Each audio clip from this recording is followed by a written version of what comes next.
श्रीमद् भागवत महापुराण की इस पावन संहिता का वंदन, चरण वंदन करते हुए मंडप में सभी इष्ट कुल देवताओं के चरणों में सादा नमन। मंडप में विराजमान आगंतुक सभी श्रोता वृंद, आप सभी महानुभावों को व्यासपीठ से शुभाशीष। भगवान बाल मुकुंद के पावन प्राकट्य महाउत्सव की इस दिव्य अवसर में आयोजित श्रीमद् भागवत महापुराण की इस पावन संहिता के अंतर्गत आज आप और हम सब भगवान नीलकंठ महादेव के चरणों में बैठकर इस महा उत्सव की पावन कथा का रसपान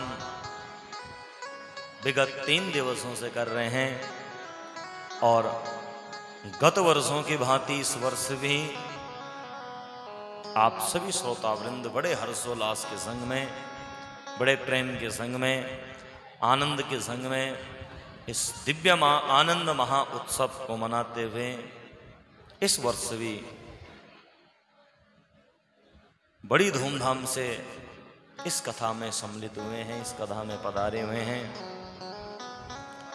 आप लोगों को भगवान बाल मुकुंद की इस प्राकट्य महा उत्सव की अनेकोनेक कोटि कोटि बधाइयाँ। भगवान आपके घर परिवार को इसी प्रकार आनंद में रहें, कृपा में रहें और अपनी दिव्य कृपा आप लोगों के ऊपर भगवान बनाए रखें, ऐसी कामना बंधुओं परमपिता परमात्मा से करते हैं। आइए बंधुओं, भगवान की कथा की ओर हम लोग प्रवेश करें। आप लोग बड़े भावपूर्वक और मौन होकर कथा को सुने, कोई भी कथा के बीच में वार्तालाप न करें। जब कथा मंडप में आ जाएं तो प्रेम पूर्वक अपना आसन ग्रहण करके फिर भगवान की कथा को सुनिए, क्योंकि ये महा जो आनंद है ये साल भर में हम सब लोग एक बार इस महा उत्सव का आनंद लेते हैं। तो कुछ दिन कुछ समय मौन होकर बैठकर इस कथा को सुने, कथा का आनंद लें। कथा के अंतिम क्षणों में बंधुओं आज हमने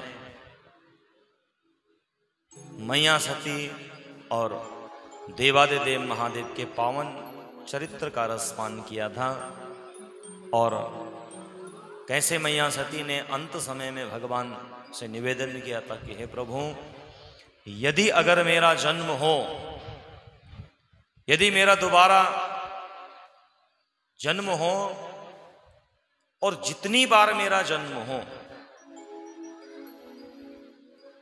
मैं उतनी बार भगवान शिव की अर्धांगिनी बनूं और भगवान शिव ही मुझे पति के रूप में प्राप्त हो। सते मरतु हरि सन वर मांगा,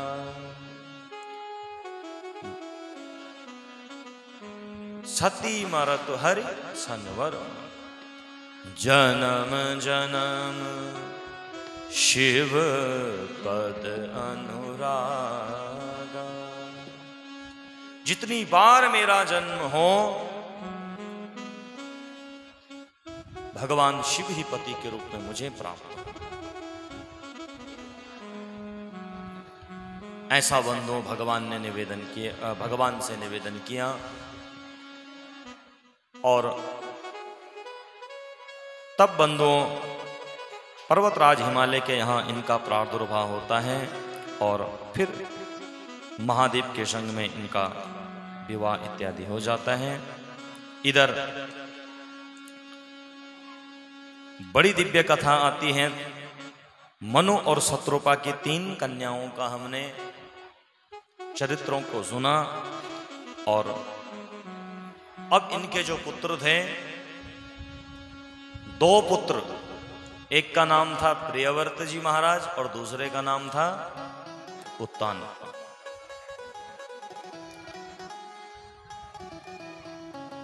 उत्तानपाद ने बंधुओं सुनीति के संग में विवाह किया और विवाह करने के पश्चात जब अनेक वर्षों तक इनको संतान का सुख प्राप्त नहीं हुआ, तब राजा ने सुरुचि से दूसरा विवाह किया। लेकिन फिर भी घर में संतान नहीं हुई। कुछ समय के पश्चात बंधुओं सुरुचि ने एक पुत्र उत्तम को जन्म दिया। उत्तम को जन्म देने के पश्चात विधि का विधान देखिए कि इधर अब सुनीति ने भी एक बालक को जन्म दिया, जिस बालक का नाम रखा गया ध्रुव। और ध्रुव जब छोटा था तो एक दिन स्नेहवश अपने पिता की गोदी में बैठना चाहता था, लेकिन आज सुरुचि मैया ने इनका तिरस्कार कर दिया। और सुरुचि मैया ने कहा, बोले बेटा ध्रुव, यदि अगर अपने पिता की गोदी में बैठना चाहते हो तो पहले तुम्हें मेरे गर्भ से जन्म लेना पड़ेगा। तुम पिता की गोदी में बैठने के अधिकारी नहीं हो। और अब बंधुओं यह बालक रोते हुए अपनी मैया के पास पहुंचा और अपनी मैया से कहने लगा, बोले मैया, क्या मैं पिता की गोदी में बैठने का अधिकारी नहीं हूं या मुझे अधिकार नहीं है? मैया जानती है। मैया ने कहा, बोले बेटा, अगर गोदी में बैठना ही चाहता है तो परम पिता परमेश्वर की गोदी में जाकर बैठो। तो बोले वो रहते कहाँ हैं? अब बार बार मैया से पूछने लगे। मैया ने कह दिया, बेटा वन में रहते हैं। तो बोले ठीक है, मैं उन्हीं की गोदी में बैठने के लिए जा रहा हूं। मैया ने कहा जा। अब बंधुओं ध्रुव जी महाराज चल दिए। इतने में मार्ग में नारद जी का दर्शन हुआ। नारद के चरणों में वंदन किया तो नारद जी ने कहा, बोले बेटा ध्रुव कहाँ जा रहे हो? अहो तेज क्षत्रियाणाम मान भंगम मृष्यताम, कहाँ जा रहे हो? तो ध्रुव ने कहा, बोले हे नारद जी, परमपिता परमात्मा की प्राप्ति के लिए जा रहा हूं। बोले किसने कहा? बोले मेरी मां ने कहा। बोले बेटा एक काम करो, तुम घर चले जाओ, तुम्हारी बस की नहीं है, तुम छोटे हो। अरे उस जर्जर वन में अनेक प्रकार के हिंसक पशु रहते हैं, न जाने कब तुम्हारा जीवन समाप्त कर दें। तो बंधुओं बालक ने कहा, बोले मेरी मां ने कहा है, सो मैं भगवान को प्राप्त करके रहूं। तो नारद जी ने कहा, बोले एक काम करो हे ध्रुव, क्या तुम्हें उनका नाम पता है? बोले महाराज ये तो मैंने पूछा ही नहीं। तो सो ध्रुव जी ने अब बड़ा दिव्य महामंत्र आज इस बालक को दिया और महामंत्र को जपते जपते यह बालक पहुंचा मधुवन में और मधुवन में जाकर बड़ा दिव्य आसन ग्रहण किया और आसन को धारण करके इस महामंत्र को जपने लगा। कैसे जपने लगा कि पहले तिरात्रांते तिरात्रांते कफित भद्रासन आत्मवृत्त्यानुसारेण मासं वे निर्जयन् हरि। सो बंधु पहले महीने में इन्होंने 3 दिन का व्रत किया। जब दूसरा माह आया तो 6-6 दिन का व्रत लेने लगे हफ्ते में और दिव्य महामंत्र को जप रहे हैं। ओम नमो भगवते वासुदेवाय, ओम नमो भगवते सब गाइए। वासुदेवाय, ओम नमो भगवते वासुदेवाय, ओम नमो भगवते वासुदेवाय, ओम नमो भगवते वासुदेवाय, ओम नमो भगवते वासुदेवाय, ओम नमो भगवते वासुदेवाय, ओम नमो भगवते वासुदेवाय, ओम नमो भगवते वासुदेवाय, ओम नमो भगवते वासुदेवाय। वासुदेवाय मेरो नंद नंदनाय। वासुदेवाय मेरो नंद नंदनाय। वासुदेवाय मेरो नंद नंदनाय। वासुदेवाय मेरो नंद नंदनाय। ओम नमो भगवते वासुदेवाय। ओम नमो भगवते वासुदेवाय। सब गाए प्रेम से। ओम नमो भगवते वासुदेवाय। ओम नमो भगवते वासुदेवाय। वासुदेवाय मेरो नंद नंदनाय। वासुदेवाय मेरो नंद नंदनाय। वासुदेवाय मेरो नंद नंदनाय। वासुदेवाय मेरो नंद नंदनाय। नंद नंदनाय मेरो वासुदेवाय। ओ नंद नंदनाय मेरो वासुदेवाय। ओ नंद नंदनाय मेरो वासुदेवाय। नंद नंदनाय मेरो वासुदेवाय। ओम नमो भगवते वासुदेवाय। ओम नमो भगवते वासुदेवाय। ओम नमो भगवते वासुदेवाय। ओम नमो भगवते वासुदेवाय। वासुदेवाय वासुदेवाय। वासुदेवाय। बोलिए बाल कृष्ण लाल। की जय। इस प्रकार से बंधुओं ध्रुव जी महाराज इस दिव्य महामंत्र को जपने लगे और मंत्र को जपते जपते जपते जपते जो 5वां महीना आया तो इन्होंने आज वायु का ही पान कर दिया। जो वायु का पान किया तो चराचर सृष्टि में जितने जीव जंतु थे सबके सब छटपटाने लगे। दौड़ दौड़ कर भगवान के पास गए और भगवान से कहने लगे, बोले प्रभु न जाने आज क्या होए जा रहा है। बोले क्या हुआ? बोले लगता है किसी ने वायु का ही पान कर लिया, वायु ने बहना बंद कर दिया। बोले प्रभु जल्दी से कुछ समाधान ढूंढिए, नहीं तो सारी सृष्टि समाप्त हो जाएगी। भगवान ने जो नेत्र बंद करके ध्यान लगाया कि देखा कि मधुबन में भगवान का एक भक्त तप कर रहा है, तपस्या कर रहा है। अब भगवान मधुबन में पहुंचे और जहां ध्रुव जी महाराज तप कर रहे थे ध्रुव के आगे खड़े हो गए, लेकिन ध्रुव जी ने नेत्र नहीं खोले। तो भगवान ने ध्रुव के हृदय में जो उनका प्रतिबिंब था उस प्रतिबिंब को बाहर निकाला। ध्रुव जी छटपटाने लगे, आंख खोलकर देखा तो सामने भगवान खड़े हैं। अब ध्रुव जी हाथ जोड़कर खड़े हैं, मैं क्या बोलूं, क्या कहूं, क्या बोलूं, क्या कहूं। भगवान जान गए मेरे माधव ने मानो मुस्कुराते हुए अपना 5 जन्य शंख निकाला और ध्रुव जी के कपोलों से स्पर्श कर दिया। कृतांजलिम ब्रह्ममयेन कंबुना स्पर्श बालम कृपया कपोले। जैसे ही इस शंख का स्पर्श किया तो बंदों ध्रुव जी भगवान की दिव्य स्तुति को गाने लगे।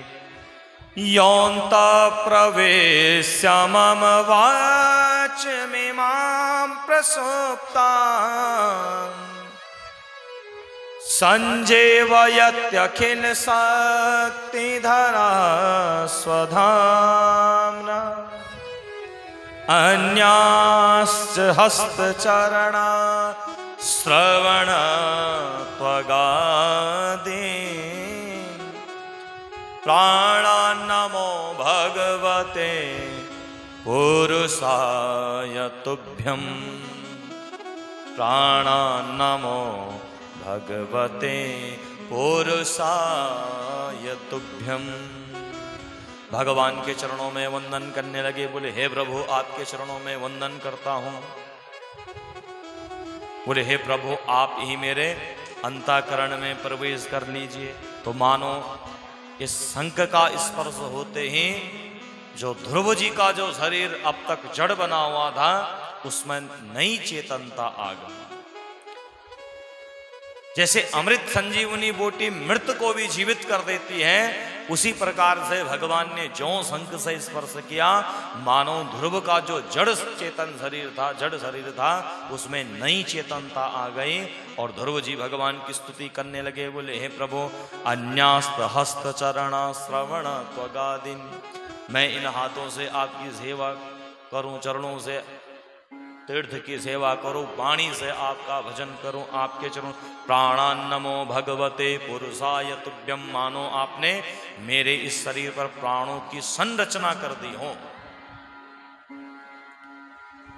भगवान मंद मंद मुस्कुराने लगे। भगवान ने कहा बोले ध्रुव जी कुछ मांगो। बोले प्रभु मुझे कुछ नहीं चाहिए।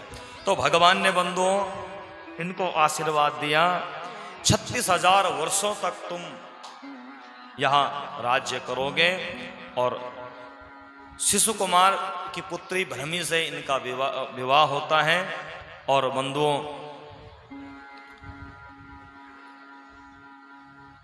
फिर आगे इसी वंश में अनेक राजाओं का वर्णन आता है। इनके जो भाई उत्तम थे उनको यक्षों ने मार दिया। सो ध्रुव जी ने हजारों को मारना प्रारंभ कर दिया। तो मनु जी महाराज ने इनको रोका। बोले बेटा ये सब ठीक नहीं है। सो इन्होंने इनको मारना बंद कर दिया। और बंधुओं इन्हीं के वंश में सो साक्षात मृत्यु देवी के सिर में बंधुओं पग रखकर ये आज ध्रुव लोक में विराजमान होते हैं। और इन्हीं के वंश में बंधुओं इसी वंश में राजा अंग हुए। ये बड़े धर्मात्मा पुत्र थे। और अंग के यहां राजा वेन का जन्म हुआ। राजा वेन बड़ा पापाचारी हुआ। इसने चारों ओर घोषणा कर दी न यष्टव्यम न दातव्यम न होतव्यम द्विजा क्वचित, कोई सत्कर्म नहीं करेगा, कोई ब्राह्मणों को दान नहीं देगा, जहां जहां यज्ञ इत्यादि होंगे सबको नष्ट कर दो।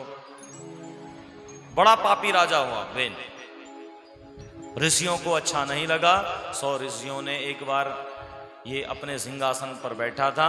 ऋषियों ने कमंडलों में जल को अभिमंत्रित किया और जो राजा पर प्रोक्षण किया कि बंधुओं वेन धड़ाम से नीचे गिर पड़ा। अब वेन के शरीर का मंथन होने लगा। तो मंथन करने से एक प्रजाति का प्रादुर्भाव होता है। इनके लिए कहा निशीत, नीचे बैठिए। तो इससे निषाद जाति उत्पन्न हो गई। अब पुनः इनका शरीर का मंथन होने लगा। तो अब की बार साक्षात पृथु और अर्ची देवी का प्रादुर्भाव होता है।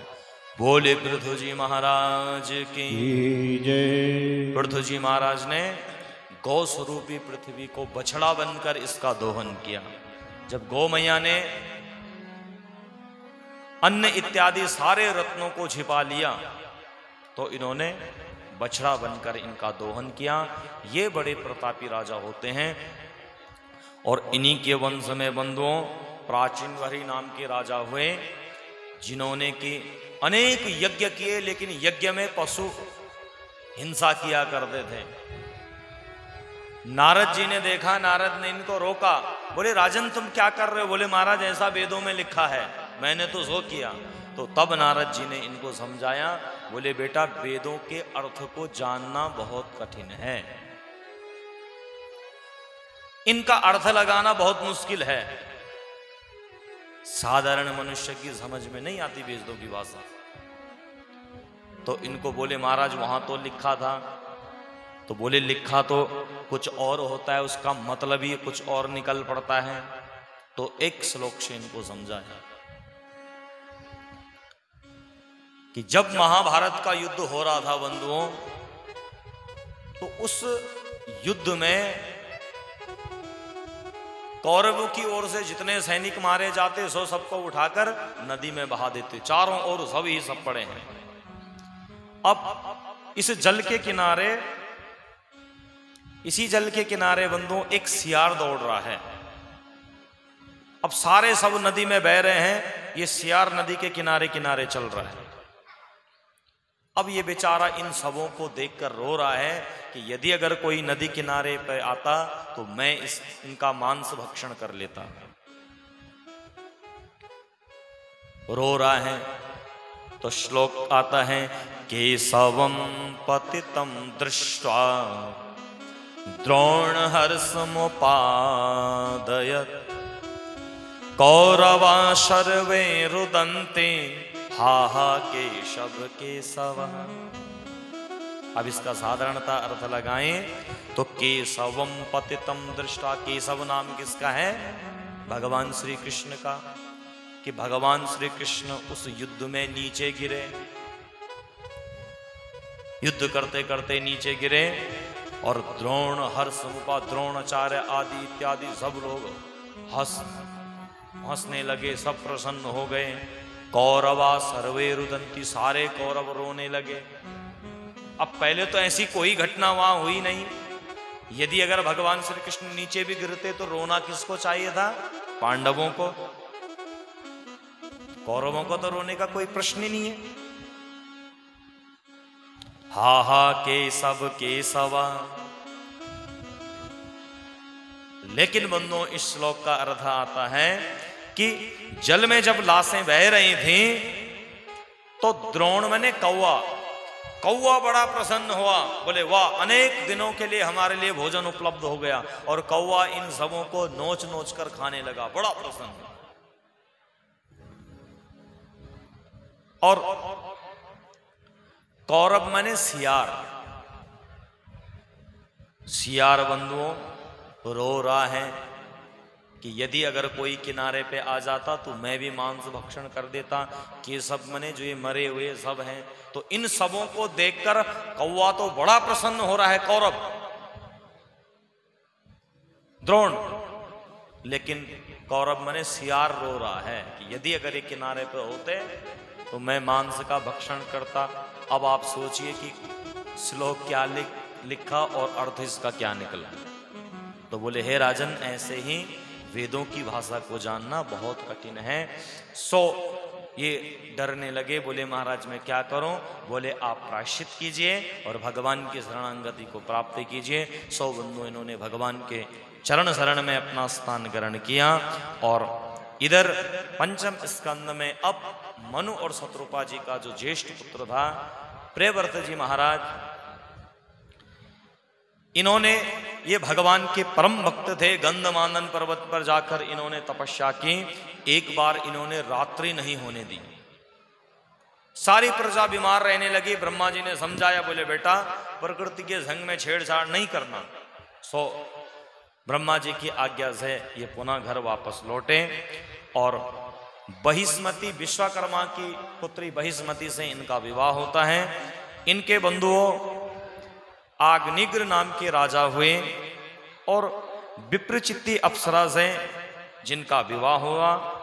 इसी वंश में इनका पुत्र नाभि हुआ और नाभि और मेरु देवी के गर्भ से ऋषभदेव महाराज का जन्म हुआ। इन्हीं ऋषभदेव के वंशावली में बंधुओं भरत जी महाराज का जन्म होता है, राजा भरत का। और भरत इत्यादि 100 भाई थे। भरत जी महाराज ने अपने ज्येष्ठ पुत्र सुमित्र को राजा बनाया, सुमति को राजा बनाया और 100 बंधु अपने आप भगवान का भजन करने के लिए नेपाल के दामोदर कुंड में पहुंचे, जहां से गंडकी नदी का प्रादुर्भाव होता है, जहां से गंडकी नदी निकलती है। तो 100 वहां पहुंच गए और वहां जाकर भगवान का भजन करने लगे। भजन करते करते करते एक दिन प्रातः काल में जब स्नान करके भगवान सूर्य को अर्घ्य दे रहे थे तो उसी समय इन्होंने क्या देखा कि एक गर्भवती हिरणी के पीछे एक सिंह दौड़ रहा है, दहाड़ लगा रहा है। अब ये हिरणी नदी के तट में खड़ी है, पीछे से शेर आ रहा है और हिरणी ने सोचा कि यदि अगर मैं यहां खड़ी रहूं तो सिंह मुझे मार देगा।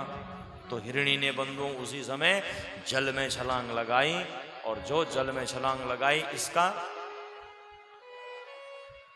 गर्भ स्राव हो गया और ये नन्हा सा शावक जल में बहने लगा, हिरनी की मृत्यु हो गई।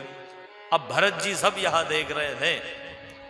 भरत जी महाराज ने आज इस नन्हे से शावक को पकड़ा और इसको लेकर अपनी कुटिया में आए। 100 बंधु इसकी खूब सेवा शुरू करने लगे।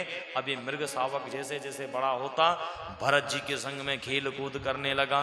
कभी इनके कंधों में चढ़ता, कभी इनके हाथों को चाटता, कभी इनके संग में खेलता।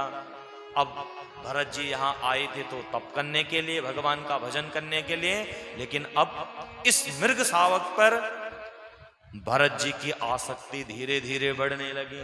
तो सो भगवान का भजन धीरे धीरे कम होता चला गया।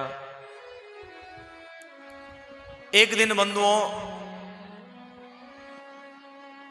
मृगों का झुंड आया और मृगों के झुंड के संग में यह मृग शावक जंगल में चला गया।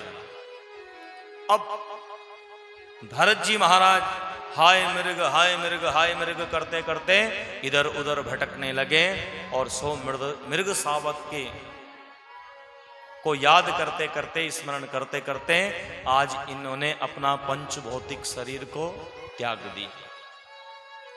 अगला जन्म इनका एक मृग के रूप में हो गया। अंत समय में भगवान के भजन को जप रहे थे, भगवान का भजन जपा था अंत समय में। तो जपने तो आए थे लेकिन क्या जपने लगे?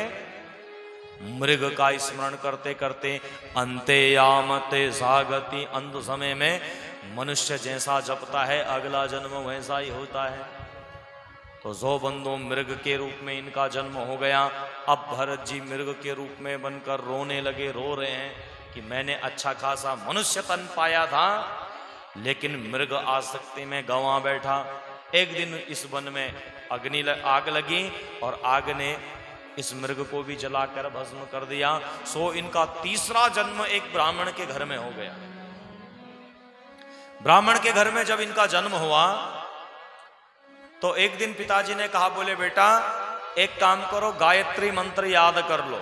अब भरत जी सोच रहे हैं कि यदि मैंने आज मंत्र याद कर लिया तो फिर संसार के बंधनों में बन जाऊंगा। पिताजी कहेंगे बेटा कल किसी का विवाह करके आओ, परसों किसी का चोड़ा कर्म संस्कार करके आओ, तो मैं सांसारिक बंधनों में बंध जाऊंगा, लेकिन अब की बार मैं इन बंधनों से नहीं बंधूंगा, मैं तो भगवान का भजन करूंगा। तो सो इन्होंने इस मंत्र को याद नहीं किया। सबने कहा, बोले महाराज ये तो जड़ है, ये तो जड़ है। सो इनका नाम क्या पड़ गया? जड़ भरत। कुछ समय के पश्चात बंधुओं इनके माता पिता का देहांत हो गया। अब घर में जो भाई लोग थे सो जो घर में शेष भोजन, सबका भोजन करने के बाद जो भोजन बच जाता सो भरत जी को दे दिया करते।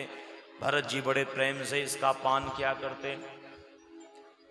एक दिन भाभियों ने कहा, बोले भरत अरे अब बहुत हो गया घर में, अब थोड़ा सा कुछ काम धाम करो भाई। तो बोले क्या करो? बोले एक काम करो, खेत में हल लगाकर आ जाओ।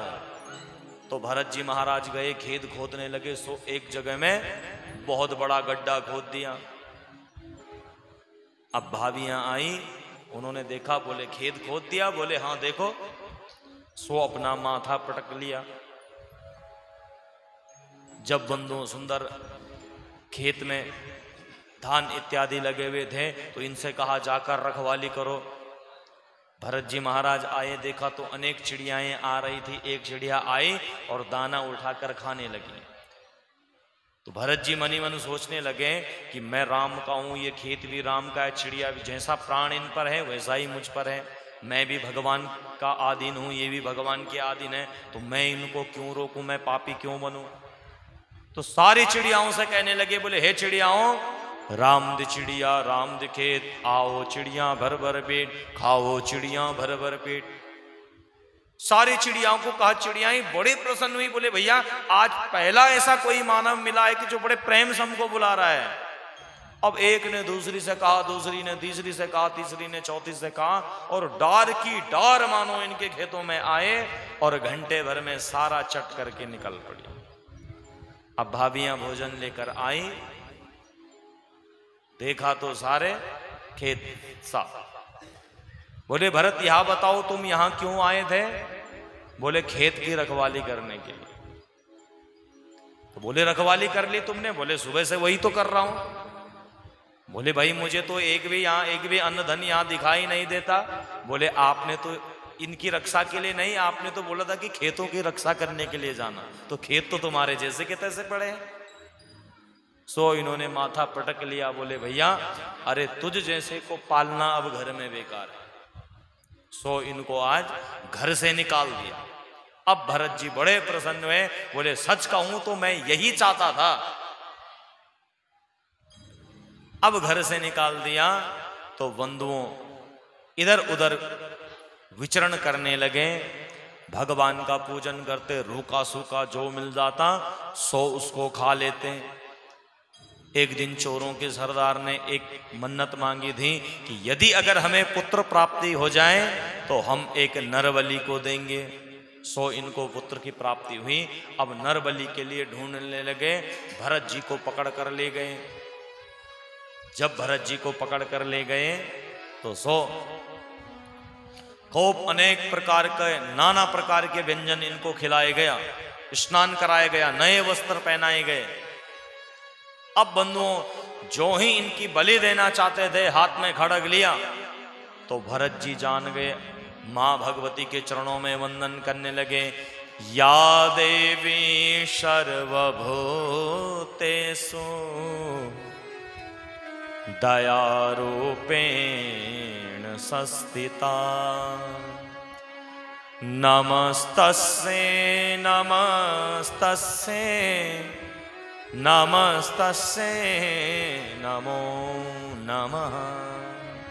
बोले हे मैया तू भद्रकाली है, भद्र मने कल्याण करने वाली है। या देवी सर्वभूतेषु मात्र रूपेण संस्थिता, तू साक्षात जगत की जननी है। तो अपने पुत्र को कैसे मार सकती है, अपने पुत्र की बलि को कैसे स्वीकार कर सकती है? क्योंकि हे मां मैंने तो पुत्र कुपुत्र तो सुना है लेकिन माता को माता नहीं सुना। जो मानव बंधुओं इन्होंने हृदय से मां भगवती का स्मरण किया, चोरों का सरदार जैसे ही खड़ग से प्रहार करना चाहता था कि मानो इस मूर्ति को फाड़ कर आज साक्षात मां जगदम्बा अष्टभुजाओं में प्रकट हो गई। बोलिए जगदम्बे मैया की जय। जो प्रकट हुई मैया ने हाथ में खड़ग लिया और एक एक करके इन सारे चोरों को मारकर समाप्त कर दिया। भरत जी ने चरणों में वंदन कर दिया। बोले मैया मैं जानता था कि तू मां है, मैं तेरा पुत्र हूं। सो भरत जी के सिर में हाथ रखकर मैया यहां से अदृश्य हुई। और अब भरत जी महाराज जो रूखा सूखा मिलता सो खा लेते। सो बंधुओं विराजमान है। एक दिन सिंधु शौरवीर नाम का राजा रहुगण ज्ञान प्राप्ति करने के लिए जा रहा था। इनका एक कहार पालकी में लेकर जा रहे थे। एक कहार पड़ गया बीमार। अब जो यह कहार बीमार पड़ा तो चौथा कहार ढूंढने लगे। अब ढूंढते ढूंढते भरत जी महाराज मिल गए। सो इनको पकड़ कर ले गए। बोले कहाँ लेकर जा रहे हो? बोले महाराज चुपचाप हमारे साथ में चलो। अब राजा का पालकी का कहार इनको बना दिया गया। अब बंधु चलने लगे। भरत जी मार्ग में चलते चलते देखा कि एक चींटियों की लाइन जा रही है। सो एकदम से ऊपर उछले और राजा का सिर पालकी से लग गया। एक बार, दो बार, तीन बार, चौथी बार राजा को क्रोध आ गया। राजा ने कहा अरे मूर्ख तुम कौन हो? अरे तुम जानते नहीं कि राजा ऊपर बैठे हैं? यदि अगर अब की बार ढंग से नहीं चले तो मैं तुम्हें मृत्यु दंड दे दूंगा। अब बंधुओं फिर से चींटियों का समूह दिखाई दिया और सो राजा का सिर जो पालकी में लगा। राजा ने कहा मूर्ख अभी तुझे दंड देता हूं। सो म्यान से तलवार खींच लिया। बोले महाराज कौन सा कहार है वो जो ठीक से नहीं चल रहा? बोले महाराज ये नया वाला। तो बोले अभी तुझे मैं मृत्यु दंड देता हूं। तो जैसे ही पालकी से झांक कर नीचे देखा कि इस कहार के कंधे में जनेऊ पड़ा है, इसकी सिर में चुटिया है। रहुगण ने कहारों से कहा, बोले भैया पालकी को नीचे उतारो। पालकी को नीचे रखा और साक्षात आज भरत जी के चरणों में बैठकर बंधुओं प्रणाम करने लगा। बोले हे तुम जो भी हो, हे ब्राह्मण देवता, मुझे क्षमा कर दीजिए। नाहं विसंगे सुरराज वज्रान् त्रयक्ष शूलान् यमस्य दंडा नाग्न्यार्क सोमा नीलवेत पास्त्रा शंगे वृषं ब्रह्मकुला वशापा। बोले हे ब्राह्मण देवता, मुझे क्षमा करना। ना हम विसंगे सुरराज वज्रान, मैं इंद्र के वज्र से नहीं डरता, मैं भगवान शिव के त्रिशूल से नहीं डरता, यहां तक कि मैं यम के दंड से नहीं डरता, यम के दंड से भी मैं नहीं डरता। सूर्य चंद्रमा वायु कुबेर इनके अस्त्र शस्त्रों से भी मैं नहीं डरता। यदि अगर मुझे डर लगता है तो वो केवल ब्राह्मणों से लगता है, ब्राह्मण के श्राप से मुझे डर लगता है। मुझे क्षमा कर देना ब्राह्मण देवता। चरणों में लेटकर क्षमा मांगने लगे। क्यों मांगने लगे? तो बोले महाराज ब्राह्मणों की जो शक्ति होती है वो होती है उनकी वाणी में। हाँ, तो ब्राह्मण को मृदुभाषी होना चाहिए, मधुर होना चाहिए, मधुर, जो मीठा बोले, मृदुभाषी। तो बोले हे ब्राह्मण देवता, मुझे श्राप मत दे देना। भरत जी ने कहा, बोले महाराज तुम तो मुझे मारने वाले देशों मारो। बोले राजन, अगर तुम मुझे मारोगे तो मारोगे तुम मेरे शरीर को, आत्मा पर, आत्मा से उसका कोई लेना देना नहीं है। और यदि अगर तुम आत्मा को मारना चाहते हो तो उसको तो तुमने देखा ही नहीं है, तो जिसको देखा नहीं उसको कैसे मार सकते हो? और अगर शरीर को मारोगे तो ये शरीर तो भस्मीभूत होने वाला है, ये शरीर तो जड़ है। तुमने मुझसे कहा कि इतना मोटा होकर चलता फिरता नहीं। बोले हे राजन, मोटा होना पतला होना ये सब शरीर का धर्म है, आत्मा तो सबके शरीर में एक समान रहती है। एक चींटी के जीवन की भी आत्मा एक है और हाथी के शरीर में भी वही आत्मा है। केवल हाथी का जो शरीर है वो स्थूल है, बड़ा है, और चींटी का शरीर कैसा है? सूक्ष्म, छोटा। तो तुम में भी वही आत्मा है, मुझ में भी वही आत्मा है, तो सब में आत्मा एक समान है। अब तुम शरीर को दंड दोगे तो आत्मा का उससे कोई लेना देना नहीं। और आत्मा को मारना चाहते हो तो न तो अस्त्रों से कटती है, न शस्त्रों से कटती है, न कोई उससे मार सकता है, न तुमने उस आत्मा को देखा है। 100 बंदों भरत जी के इस दिव्य ज्ञान को सुनकर रहुगण चरणों में लेट गया। बोले महाराज क्षमा कर दीजिए, मैं तो ज्ञान प्राप्ति करने के लिए कहीं और जा रहा था, लेकिन आपसे बड़ा गुरु कौन हो सकता है। 100 चरणों में प्रणाम किया और भरत जी को ही अपना गुरु बनाया। भरत जी ने राजा के सिर में हाथ रखा और राजा यहाँ से निकल पड़े। ऐसे दिव्य बंधु हमारे भरत जी महाराज हुए। और इन्हीं जड़ भरत के नाम से इस धरा का नाम क्या पड़ा? भारतवर्ष। भारत नाम, इसका नाम था आर्यवर्त, इसका नाम था जम्बूद्वीप,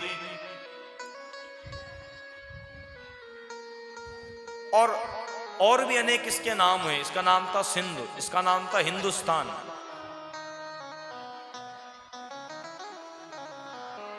और 100 बंधुओं, इन 3 भरतों के नाम से इस धरा का नाम क्या पड़ा? भारत। जहां के लोग भक्ति में सदा रत रहते हैं, ज्ञान में सदा रत रहते हैं, नए ज्ञान को जहां के लोग नित्य प्रति प्रकट किया करते हैं, ऐसी भूमि का नाम क्या है? भारतवर्ष। बोले भारत माता की जय। इसको माता भी कहा जाता है। और भारतवर्ष के लोग जहां नित्य प्रति नए ज्ञान की खोज में रत रहते हैं, ऐसे इस भूमि में रहने वाले समस्त लोगों को भारत के नाम से जाना जाता है। गीता में अर्जुन को भगवान ने एक बार भी अर्जुन नहीं कहा। क्या कहा? हे भारत, हे पार्थ।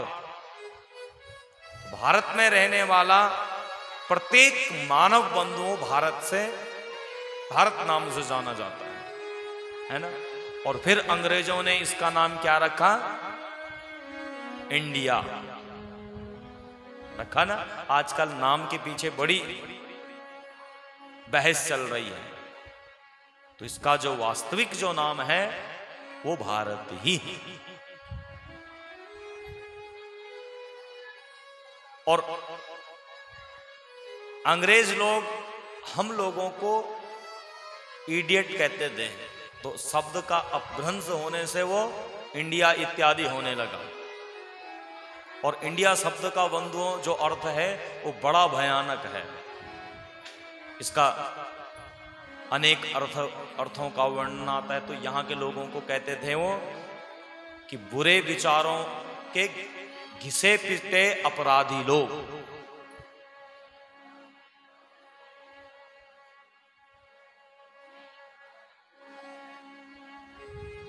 तो यहां रहने वाले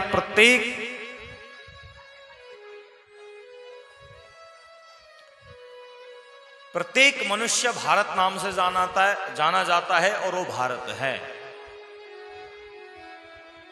तो इन तीनों के नाम से जड़ भरत हो गए। एक हमारे रामचरितमानस के अंतर्गत अयोध्या में जिनका जन्म हुआ, राजा दशरथ पुत्र भरत। और तीसरे हमारे शकुंतला और राजा दुष्यंत के पुत्र भरत। इन तीनों के नामों से बंधुओं इस धरा को भारतवर्ष कहा जाता है। ऐसे प्रतापी बंधुओं यहाँ राजा हुए। और आगे बंधुओं बड़ी सुंदर कथा आती है कि बड़ी सुंदर कथा आती है कि एक बार युधिष्ठिर जी और नारद जी का संवाद हुआ और बड़ा दिव्य ज्ञान नारद जी ने युधिष्ठिर जी को दिया। इधर बंधुओं ऋषियों ने सूत जी महाराज से कहा, राजा परीक्षित ने कहा, बोले हे गुरुदेव, सुखदेव जी से कहने लगे, बोले हे गुरुदेव, भगवान ने जब हिरण्याक्ष को मारा तो उसका जो बड़ा भाई था हिरण्यकश्यप वो कहां गया? तो सुखदेव जी कहने लगे, बोले हे राजन, हिरण्यकश्यप को तब बड़ा क्रोध आया। हिरण्यकश्यप का विवाह हुआ था राजा जम्ब की पुत्री कयादु से। दानवराज जम्ब की पुत्री कयादु से इनका विवाह हुआ और इनके 3 पुत्र उत्पन्न हुए थे, लाद, अनुलाद, संलाद। इनके छोटे भाई की बहू रोते रोते आई और हिरण्यकश्यप से कहने लगी, बोले प्रभु अब मैं कहाँ जाऊं?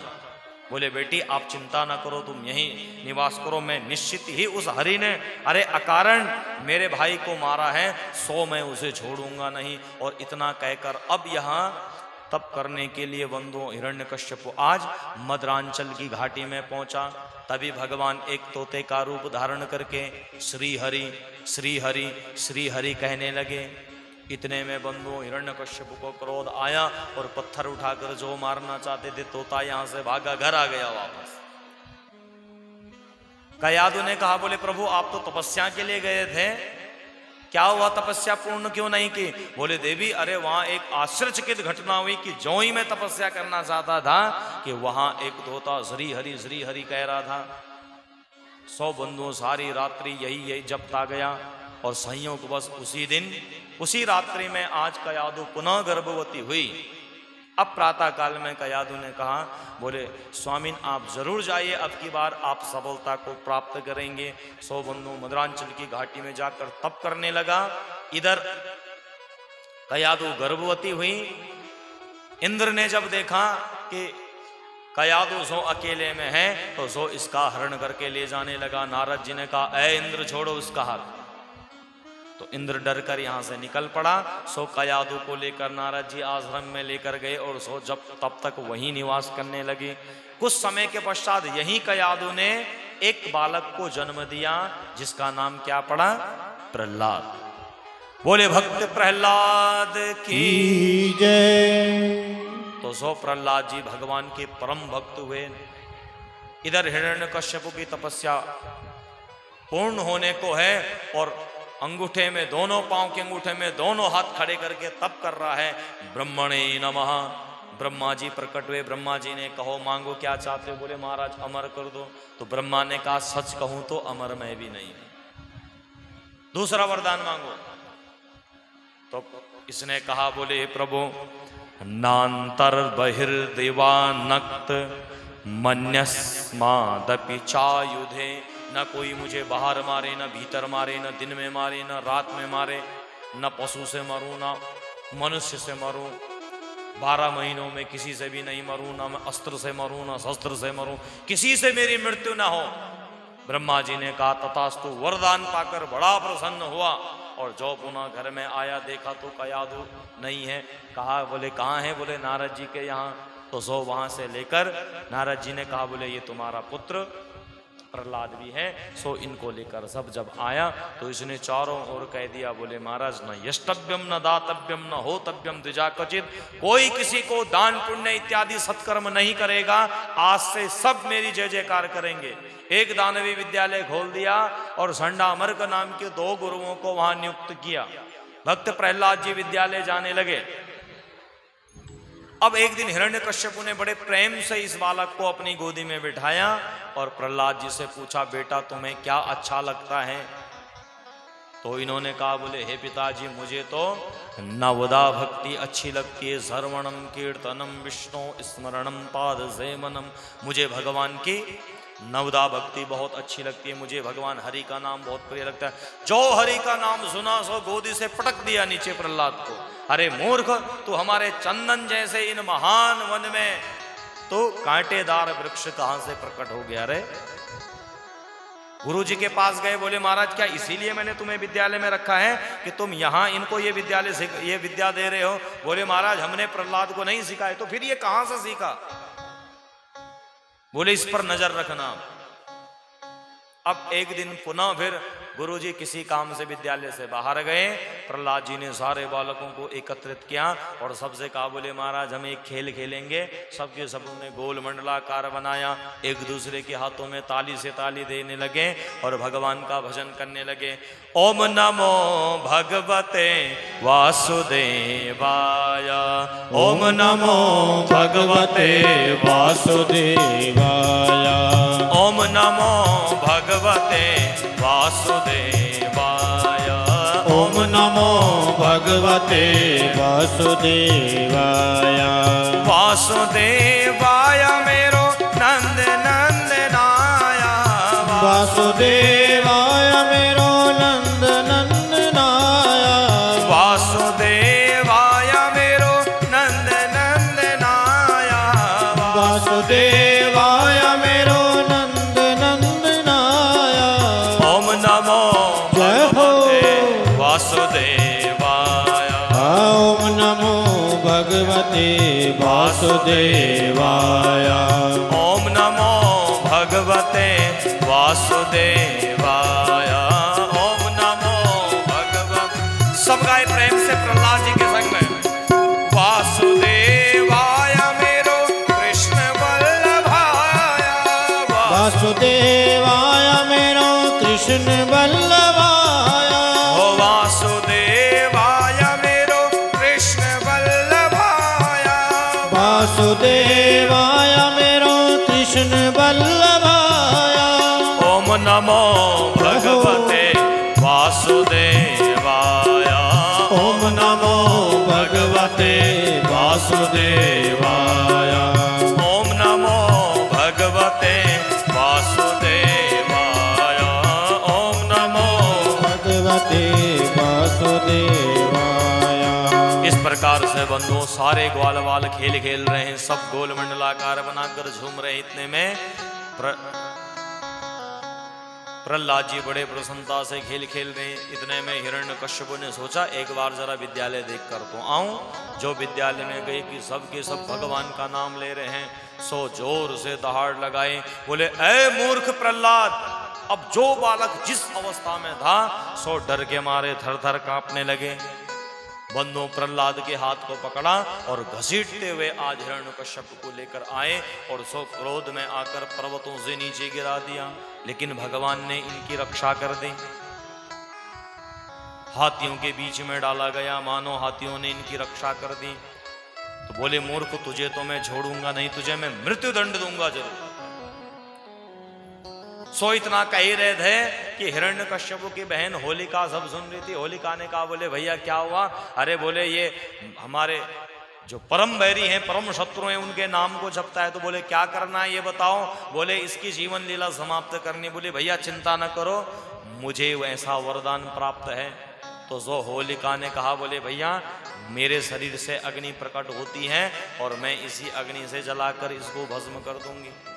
होलिका ने प्रहलाद जी को बुलाया। प्रहलाद जी अपनी बुआ के पास आए और बुआ ने आज इस बालक को अपनी गोदी में बिठा दिया। सो अपने शरीर से अग्नि को प्रकट कर दिया। प्रहलाद जी जान गए, बोले बुआ मैं तुम्हारे अभिप्राय को तो जान चुका था, लेकिन तूने तो आज से संसार में बुआ के इस रिश्ते पर भी कलंक लगा दिया, कालिक पोत दी है? लेकिन मैं ऐसे होने नहीं दूंगा। बुआ सबसे अधिक प्रेम किससे करती है? भतीजे से।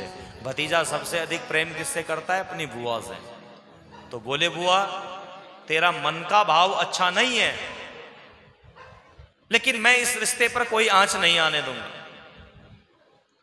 100 बंदों मानो भगवान का स्मरण किया। बोले प्रभु अब तू ही जान तेरी लीला क्या है। 100 बंधुओं उसी अग्नि में होलिका जलकर राख बन गई। भक्त प्रहलाद का बाल विवाह का नहीं हुआ। बोले प्रहलाद जी महाराज की जय। अब सारे ग्वाल वालों ने जय जयकार करना प्रारंभ कर दिया। एक ग्वाल वाले के घर में मानो रंग गुलाल पड़ा हुआ था, सो अपने घर से लेकर आया और सब ग्वाल वालों पर रंग गुलाल उड़ाने लगा। बड़ी प्रसन्नता के कारण सो उसी दिन से होली का त्योहार प्रारंभ हो गया। तो जो भक्त प्रहलाद के मित्र थे सबने एक दूसरे पर रंग गुलाल लगाया, तिलक लगाया, गले मिलकर जय जयकार के कि हमारे मित्र की रक्षा हो गई। लेकिन जो हिरण्यकश्यप के अनुयायी थे ये सब के सब आसुरी प्रवृत्ति को धारण करके बैठे हुए थे। तो सो कुछ लोग आज भी आसुरी प्रवृत्ति को धारण करके होली के दिन इधर उधर नालियों में पड़े रहते हैं। बोल साचे दरबार की। हाँ, तो जान लेना जिसका ऐसा स्वभाव हो वो हिरण्यकश्यप का मित्र है। और जो रंग गुलाल इत्यादि लगाकर गले मिलकर इस त्योहार को मनाता है वो भक्त प्रहलाद का परम मित्र है। सारे ग्वाल बाल प्रसन्न हुए। अब हिरण्यकश्यप ने इसको एक गर्म लोहे का खंभा था, मानो इस खंभे से बांध दिया। बोले अब तेरी जीवन लीला समाप्त कर दूंगा इसी खड़क से। बांध दिया खंभे से। प्रहलाद ने हाथ जोड़कर मानो भगवान से निवेदन किया कि हे प्रभु तेरी लीला का ना पाया कोई पार, कि लीला तेरी तू ही जाने। तेरी लीला का ना पाया कोई पार, कि लीला तेरी तू ही जाने। के लीला तेरी तू ही जाने।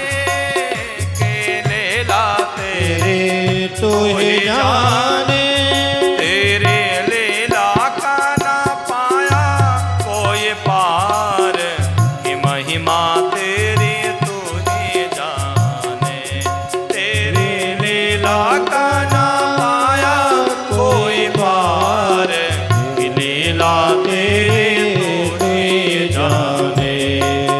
ओ महिमा तेरी तू ही जाने। हे लीला तेरी तू ही जाने। बोले हे प्रभु तुम्हारी महिमा को तो कोई नहीं जान सकता, तू ही जान सकता है कौन सी लीला कब कर दे। तो तभी प्रहलाद ने देखा कि एक गर्म लोहे के मूसल पर एक चींटी चल रही है। जान गए कि हे प्रभु, जिसको तू रखना चाहे उसका कोई बाल भी बांका नहीं कर सकता। तो इतने में अब बंधुओं जैसे ही खड़ग से प्रहार करना चाहता था, उसी समय में मानो खंबे को फाड़कर आज नरसिंह भगवान का प्रादुर्भाव हो गया। बोलिए नरसिंह भगवान की जय, बोल साचे दरबार के जय, भागवत भगवान की जय। तो खंबे को फाड़कर नरसिंह भगवान का प्रादुर्भाव हो गया और नरसिंह भगवान ने आज हिरण्यकश्यप को पकड़ा और घसीटते हुए देहरी में लेकर गए। हिरण्यकश्यप ने कहा, बोले महाराज आप कौन है? बोले अभी पहचान जाओगे, अभी जान जाओगे। बोले तुम क्यों आए हो? बोले तेरी जीवन लीला समाप्त करने। हिरण्यकश्यप जोर जोर से हंसने लगा, बोले महाराज अरे तुम मुझे नहीं मार सकते। बोले क्यों? बोले उसके लिए तो मैंने सुरक्षा कवच पहले से ही धारण किया हुआ है। कौन सा सुरक्षा कवच पहना है भाई? तो बोले महाराज मैंने वरदान मांगा था और वरदान मांगा है कि मुझे कोई मार नहीं सकता। भगवान ने कहा कहाँ नहीं मार सकता? बोले ना मैं भीतर मरूंगा ना बाहर मरूंगा। भगवान ने कहा देख देहरी में लाया हूं, ना बाहर है ना भीतर है। मैंने तो ये भी वरदान मांगा है कि ना पशु से मरूंगा ना किसी मानव से मरूंगा। तो एक बार मेरे शरीर को देख, आधा सिंह और आधा मानव का है। मैंने तो ये भी वरदान मांगा है कि ना सुबह मरूंगा ना रात, ना दिन में मरूंगा ना रात में। भगवान ने कहा देखिए संध्या का समय है। मैंने ये भी मांगा है ना अस्त्र से मरूंगा ना शस्त्र से मरूंगा। भगवान ने कहा देख बड़े बड़े नाखूनों से तेरी जीवन लीला समाप्त करूंगा। अरे मैंने तो ये भी वरदान मांगा कि 14 महीनों में एक भी महीने में मेरी मृत्यु ना हो। भगवान ने कहा तेरे लिए मैंने 13वां महीने का निर्माण स्पेशल कर दिया है ना।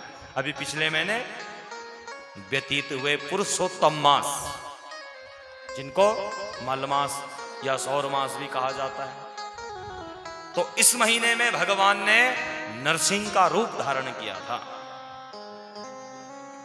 पुरुषोत्तम मास में। और 100 बंधुओं इतना कहते ही भगवान ने जोर से गर्जना के और अपने बड़े बड़े नाखूनों से हिरण्यकश्यप के पेट को फाड़ डाला, चीर डाला। हिरण्यकश्यप का जीवन समाप्त हो गया।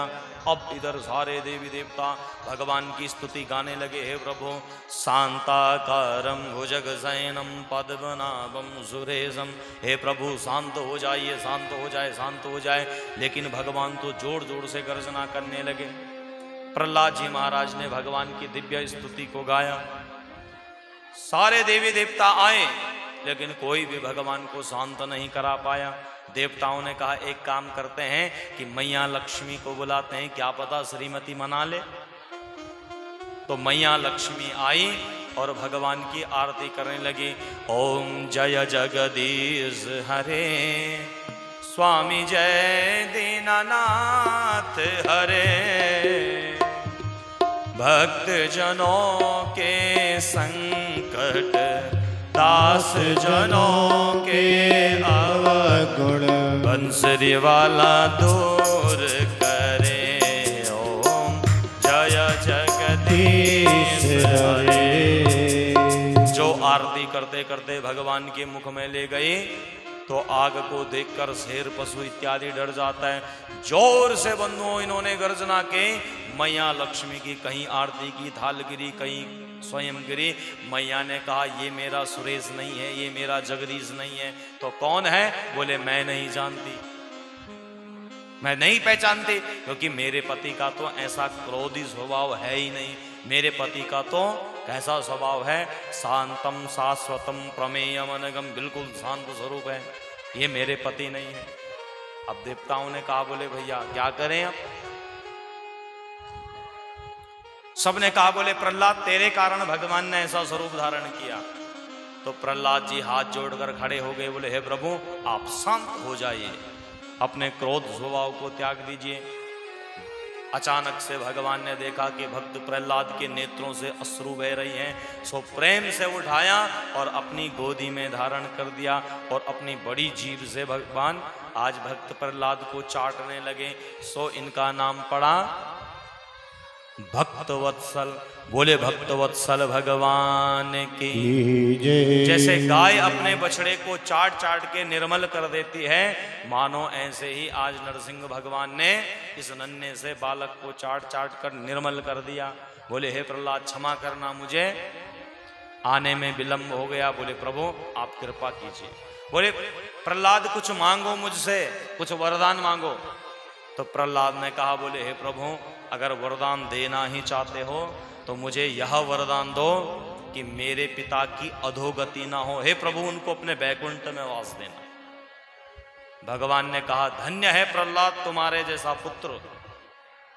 पिता ने अनेक प्रकार का पापाचार दुराचार किया, लेकिन फिर भी भक्त प्रहलाद ने सबसे पहले कौन सा वरदान मांगा कि मेरे पिता की अधोगति ना हो, मेरे पिता की मुक्ति को करना। तो धन्य है प्रहलाद तुम्हारा जीवन। वो परमात्मा तो बंदो मानो आज भी अनेक खम्भों में विराजमान है, केवल उसको प्रकट करने के लिए भक्त प्रहलाद की आवश्यकता पड़ेगी, आवश्यकता चाहिए। सूर अनेक फिरे कर्ण मांगत, बेपद सूर सो स्वाद कहाँ। पुण्य ताल मजीरा बजाती फिरे, पर मीरा जैसी मतवारी चार कहाँ। सिया राम कथा कितनों ने लिखी, सिया राम कथा कितनों ने लिखी। तुलसी जैसी मर्याद कहाँ, नरसिंह बसे प्रति खम्मन पे, पर कार्डन को प्रहलाद कहाँ, पर कार्डन को प्रहलाद कहाँ। बोले भक्त वत्सल भगवान की जय। बंधुओं पदावलियों को अनेक भक्तों ने लिखा, लेकिन सूरदास जी की जो दोहे हैं, सूरदास जी की जो पदावली हैं, सूरदास जी के जो सवये हैं, इतना सुंदर इतना आनंद और किसी के दोहों में नहीं है जितना सुंदर। भजन तो अनेक भक्तों ने किया, लेकिन मीरा जैसी मतवाली चाहत। मीरा ने जो भगवान का भजन किया, ऐसा भजन करने वाला और कोई दूसरा प्रकट नहीं हुआ। सिया राम कथा कितनों ने लिखी, अनेकों रामायणों का निर्माण हो चुका है। रामायण शतकोटि अपारा, करोड़ों रामायणों को लिख डाला, लेकिन तुलसीदास जी ने जिस मर्यादा में रामचरितमानस को लिखा है, ऐसी मर्यादा और कोई मर्यादित होकर लिख नहीं पाए। ऐसे ही भक्त तो अनेक हुए हैं, लेकिन कार्डन को प्रहलाद कहाँ। नरसिंह भगवान तो आज भी प्रत्येक खम्भे में विराजमान हैं, लेकिन उनको प्रकट करने के लिए भक्त प्रहलाद की आवश्यकता है। बोले प्रहलाद जी महाराज की। और ये प्रहलाद बंधुओं दानव वंश में प्रकट हुए थे, लेकिन 12 परम भागवतों में इनका नाम सबसे पहले आता है। प्रहलाद, नारद, पराशर, पुंडरी का सबसे पहले नाम आता है भक्त प्रहलाद का। किस कारण? कि भगवान की दिव्य भक्ति के द्वारा। बोले नरसिंह भगवान की, बोले प्रहलाद जी महाराज की जय हो। अष्टम स्कंद में बंधुओं कथा आती है कि भगवान ने एक बार एक हाथी के जीवन को पवित्र कर दिया। एक हाथी था गजेंद्र, और त्रिकूट पर्वत की तलहटी में बहुत सुंदर सरोवर था, और इस सरोवर में अनेक पशु पक्षी जल पीने के लिए आते थे। यहीं एक हाथी अपने परिवार के साथ में रहता था। तो अनेक पशु पक्षी यहाँ जल पीने के लिए आते थे, तो यहाँ हाथी भी अपने परिवार के संग एक दिन यहाँ जल पीने के लिए आया, और जल पीते पीते आखेट करने लगा। इतने में एक मगरमच्छ ने हाथी के पांव को पकड़ा और जल में डुबाने लगा। हाथी ने अपने सहयोगियों से कहा, बोले भैया मेरी रक्षा करो, मेरी रक्षा करो। सबने बचाने का प्रयत्न किया लेकिन कोई भी इनके प्राणों की रक्षा नहीं कर पाया। अब अन्य हाथी हथनियां सब छोड़कर चले गए। आज इस हाथी को ज्ञान हो गया कि कोई किसी का नहीं है, यह जगत केवल स्वार्थ का है, स्वार्थ का जगत है। तो 100 बंदों उसी सरोवर में एक कमल पुष्प खिला हुआ था और हाथी ने अपनी सूंड से इस कमल पुष्प को उठाया और अब हाथ जोड़ करके इस कमल पुष्प से ही मानो भगवान की दिव्य स्तुति को करने लगा।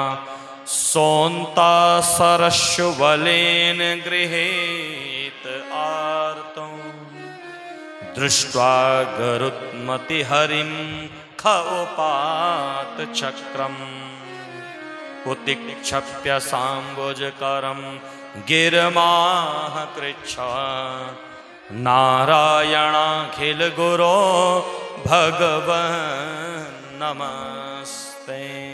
भगवान के चरणों में वंदन किया। उसी समय भगवान ने मानो आज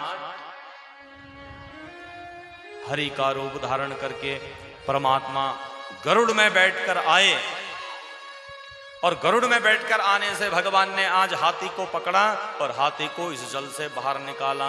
100 मगरमच्छ भी खिंचा चला आया। भगवान ने अपने सुदर्शन चक्र से मगरमच्छ के जीवन को समाप्त कर दिया। एक दिव्य ज्योति निकली।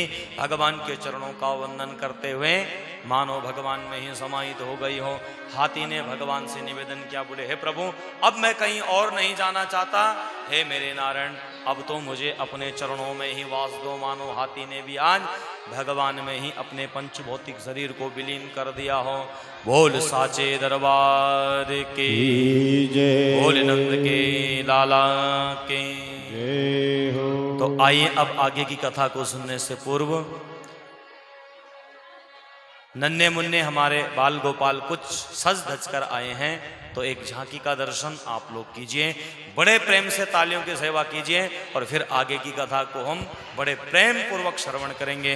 बोल साचे दरबार के, बोल नंद के लाला के। ओम नमः पार्वती हर हर हर महादेव।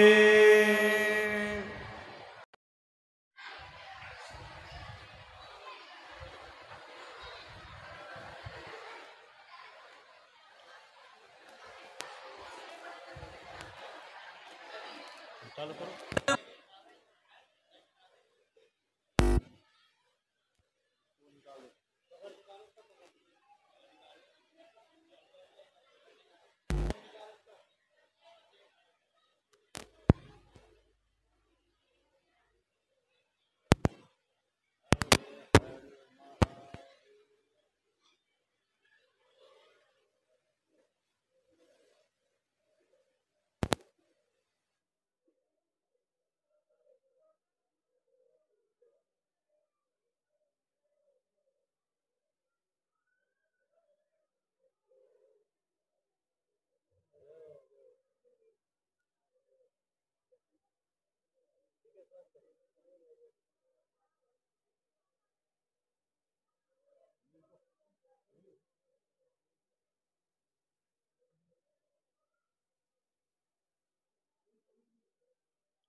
तैयारी